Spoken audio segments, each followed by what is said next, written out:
Hi, I'm Paul Feinberg, and I'm here today with Professor Daniel J.B. Mitchell, the Ho Soo Woo Chair in Management and Public Policy at UCLA Anderson, and our topic today is the California state budget. Dan, can we begin by, I'm going to ask you to describe the state of the budget, kind of where things stand as of today, the first week of February, and then we'll get into some of the things the governor's doing and some of the things he should and shouldn't be doing.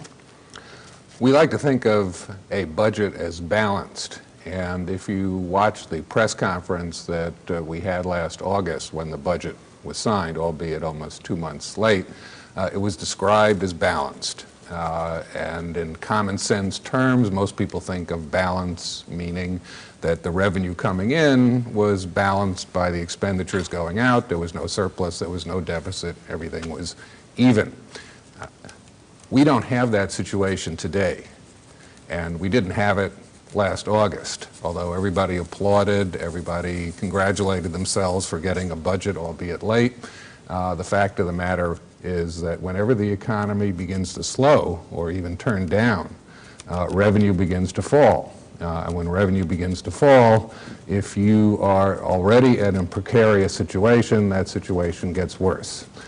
So right now, we have a serious budget crisis. The governor had some room left over from his original deficit financing bonds back in 2004. He has directed the state treasurer to sell the remaining bonds. It's a little over $3 billion. Those are gone. Those are for sale now. They're going to be gone.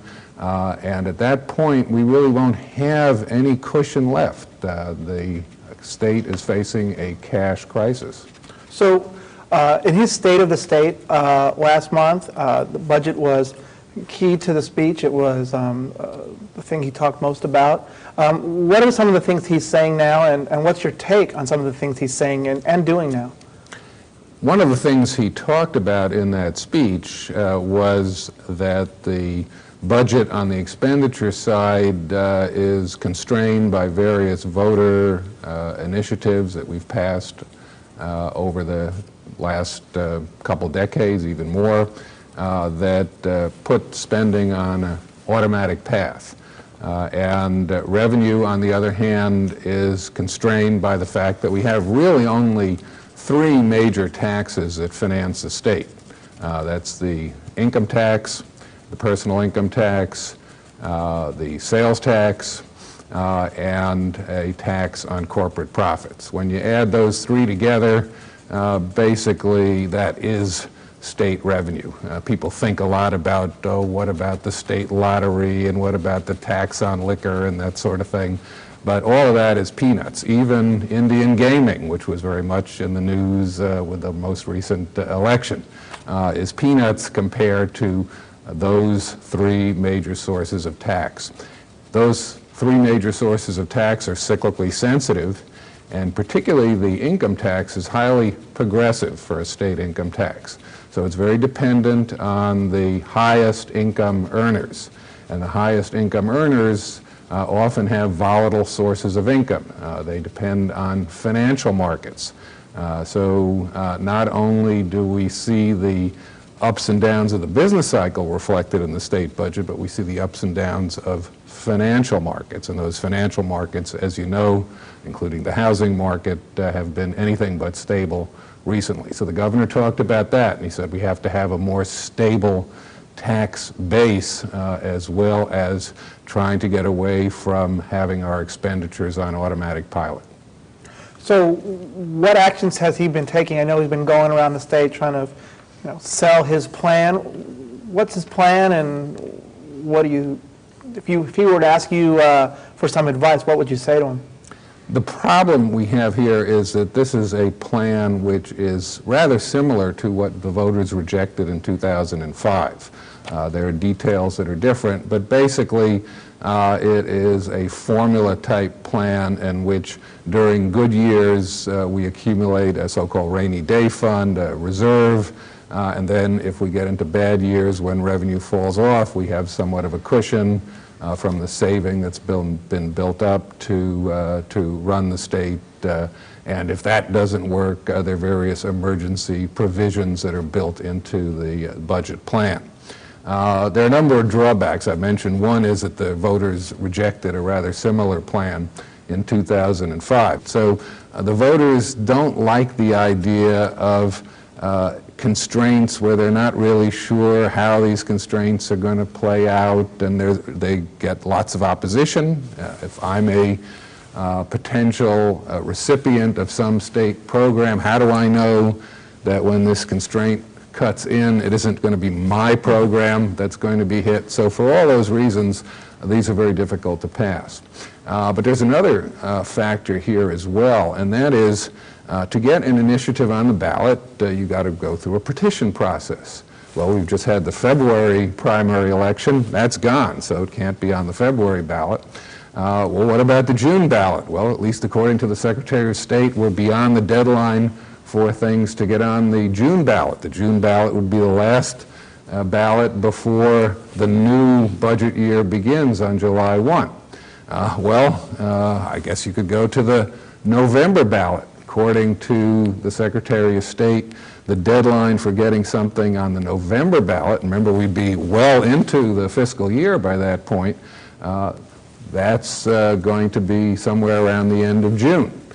So we would need to be seeing a lot of activity to put something on the ballot, and even if we got it on the ballot, it would come into effect after the new budget year had begun, and really would have no direct effect on dealing with the current cash problem that the state faces.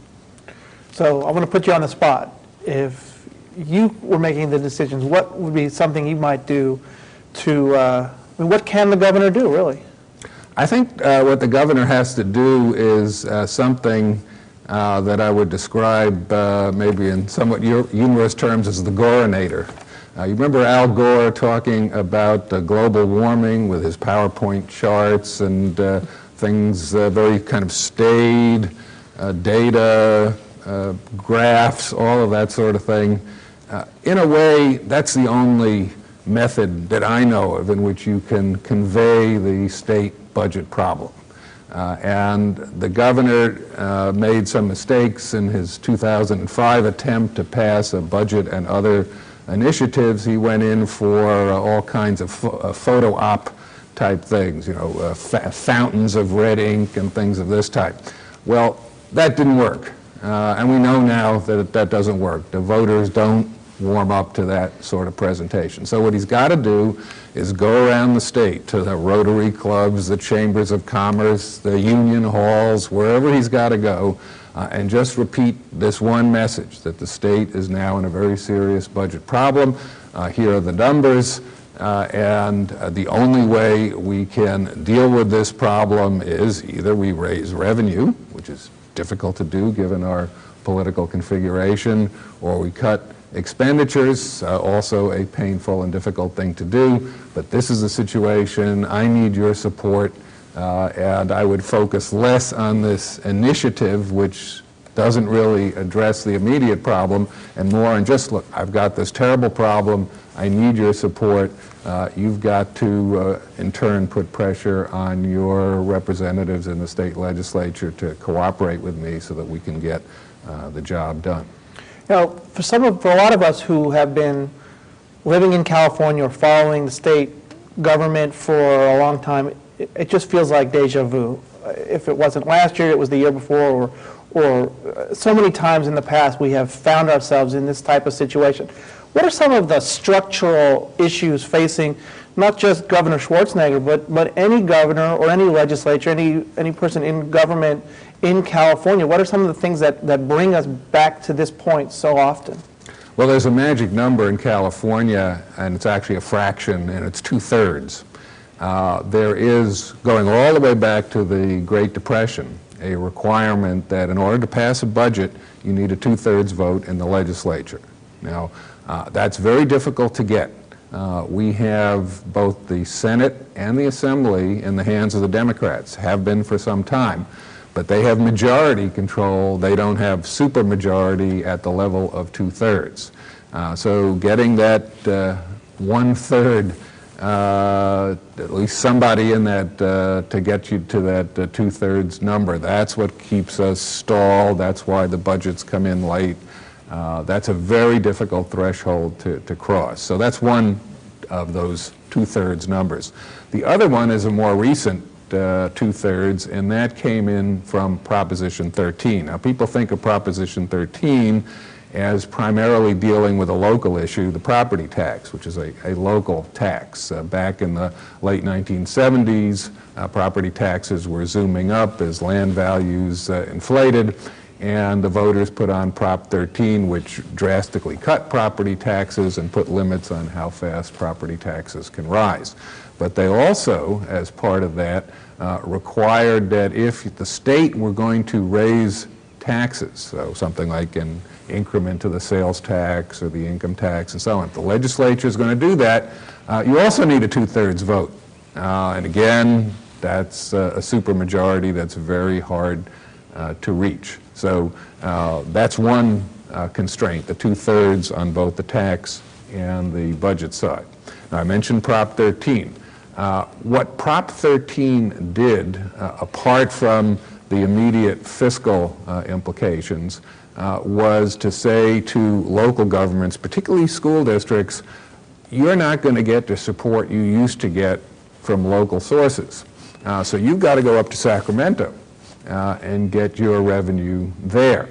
And indeed, that's what happened. The fiscal responsibility for schools and other local functions migrated up to Sacramento.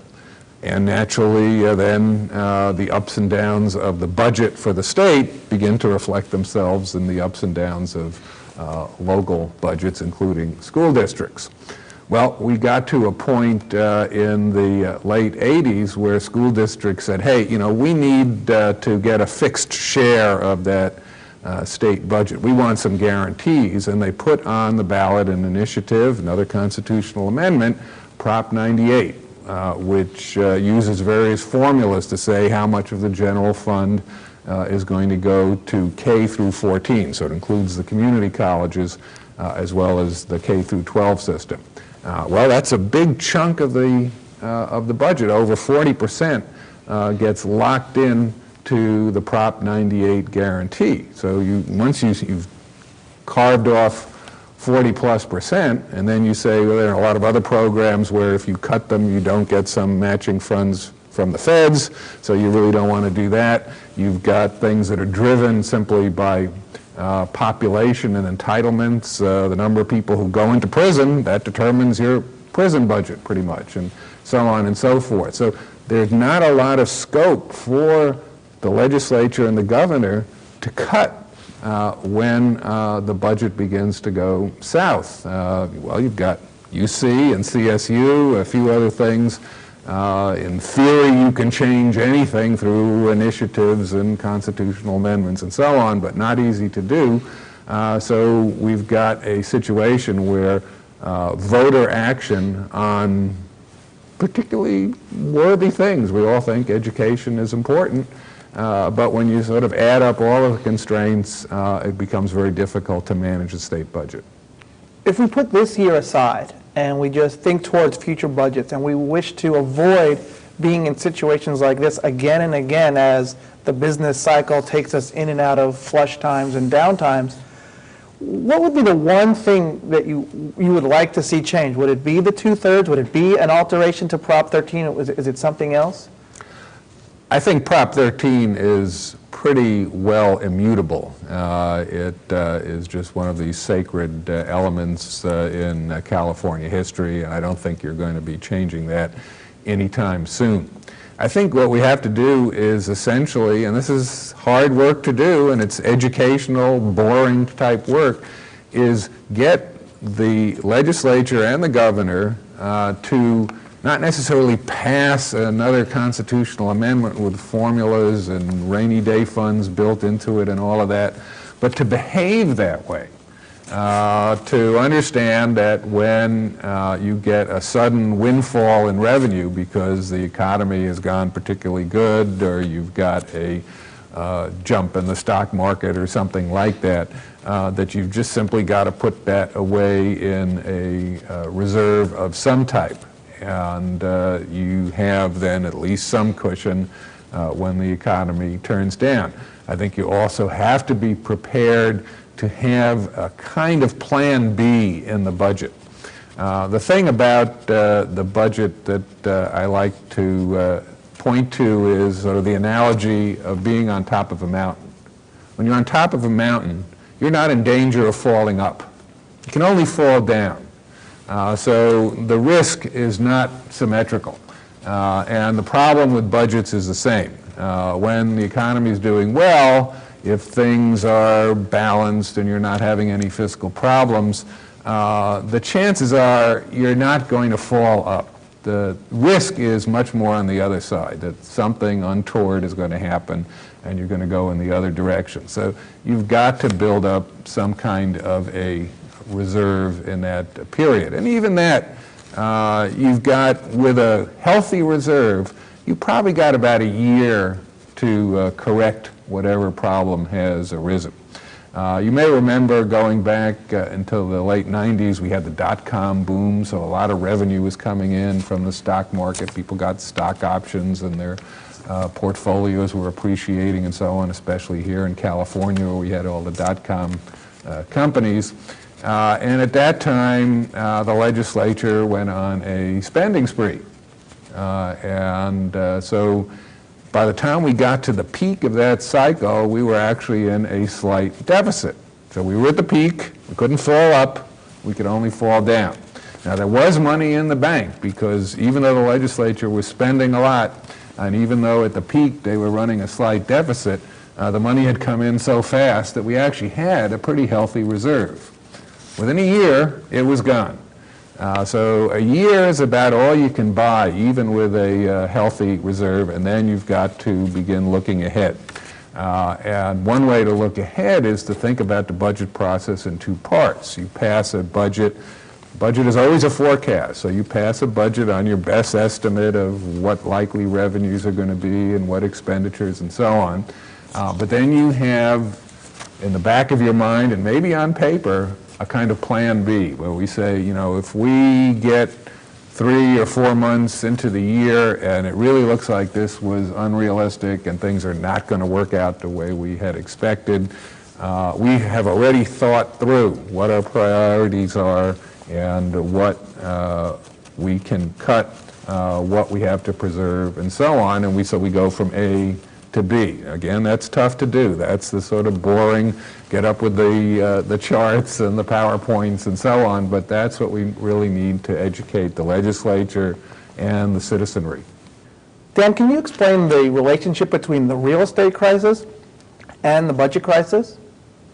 Well, yes, as you might expect, there are actually a number of relationships. One is that although we tend to think of the real estate problem showing up fiscally as a local issue because it's property values and property taxes and so on, we have kind of linked the state budget in complicated ways, again through this Prop 98 on education, so that if we don't get quite as much revenue going to local school districts through the property tax in a way the state is committed to backfill that. So there's a direct fiscal effect there. But there's also a more indirect kind of effect. First of all, it's affecting other financial markets. We've heard a lot about securities that are based on subprime mortgages and nobody knows how to value those and all of those sorts of problems. So that begins to cause financial distress outside the immediate mortgage area, and we're seeing that. And that could directly affect things like capital gains from stock market and other kinds of financial assets. But it also has an effect on economic activity directly within the state. Of course, there is a direct connection to people who are building residential properties. Suddenly that demand is gone, so we're going to be laying off construction workers and people who are affiliated with that sector of the economy. But it also affects people who aren't necessarily in the housing industry per se. There are a lot of homeowners that thought that they were wealthier than it turns out that they are.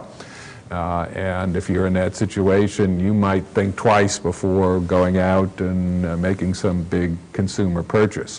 One of the scariest budget numbers is not actually in the budget, but the figures for the first 6 months of this fiscal year, so that's July 1, 2007 through December 31st, 2007, is that state sales tax collections in nominal terms for that 6-month period are below what they were for the same period the previous year. So in real terms, of course, the level of economic activity, the level of consumption is even lower. But that suggests that people just aren't going out and buying, and that's going to affect retail and manufacturing and just about every sector of the economy. So when that happens, that affects state income tax collections, sales tax collections. It tends to ripple through the system. Dan, thanks so much for joining us today. It's been a pleasure speaking with you. Happy to be here.